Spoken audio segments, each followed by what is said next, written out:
បាទជំរាបសួរបងប្អូនទាំងអស់គ្នាថ្ងៃនេះខ្ញុំណែនាំមុខម្ហូបឆាក្តៅសាច់ទាអូខេឥឡូវទាវាស្វិតពេកអញ្ចឹងតោះតាយើងដាក់ទឹកត្រាំទឹកកង្ងាស់ឲ្យវាផុយ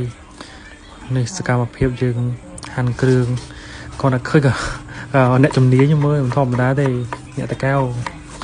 ចេះច្រើនណាចឹងតែឃើញបើយើងឈឹតមកយើងក៏ឆាំវាមកតិចមកដល់ពេលយើងរំលីងស្រួយទៅវាញ៉ាំបានហើយម្ទេសនេះ7គ្រាប់ល្មមឆ្ងាញ់អញ្ចឹងណាហើយនេះទាយើងរងាស់ប្រហែលជាកន្លះម៉ោង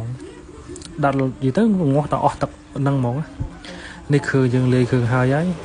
ទាយើងក៏ចិត្តបានហើយនេះមុខហ្នឹងមានអីផ្សារដែរតាអូខេឥឡូវនេះយើងស្រង់សាច់ដាក់មុខកញ្ឆេងមកហើយយើងចាក់ខ្លាញ់រំលីងគ្រឿងហើយយើងចាក់គ្រឿងចូលមករំលីងតិចទៅឈ្ងុយស្អាតដល់ផ្ទះ3ផ្ទះ4នៅក្លិននេះឃើញក៏ម្នងឆ្ងាញ់ណាស់ហើយយើងចាក់សាច់ចូល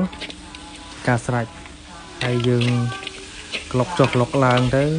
ហើយដាក់គ្រឿងចូលទៅឆ្ងាញ់ទៅដាក់ប៊ីចេងបន្តិចស្ករហើយនឹងស្ក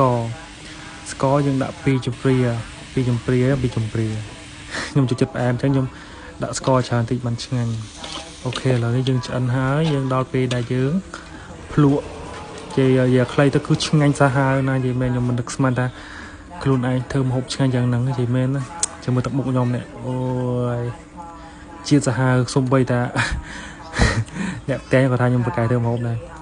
ទាមកផ្ទះខ្ញុំគាត់ថាខ្ញុំហូបខ្ញុំញ៉ាំឡើងចង់អស់អ្នកតែហ្នឹងហើយវីដេអូហ្នឹងគឺមានតែប៉ុណ្្នឹងទេបាយបាយ